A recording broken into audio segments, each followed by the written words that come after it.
Welcome to Burlap Teachers. Enjoy the video. You start by turning off the editor's inline suggestions. Open the command palette with Ctrl plus Shift plus P or CMD plus Shift plus P, then open Settings JSON. Once there, set Editor. Quick suggestions: Other, false, comments, false, strings. False so inline completions stop appearing while you type.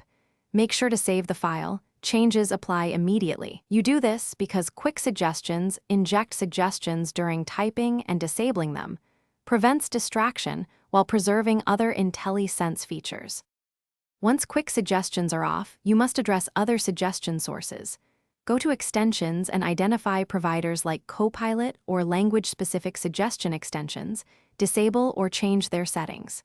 In Settings JSON, set Editor. Suggest on trigger characters.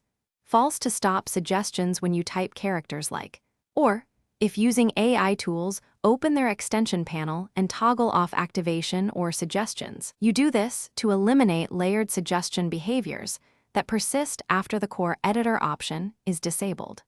To finish, reload the window so all changes take effect. Use Developer, reload window. Then test typing. If suggestions persist, inspect workspace settings. Settings can be overridden per project, so remove or update workspace JSON. Also review key bindings.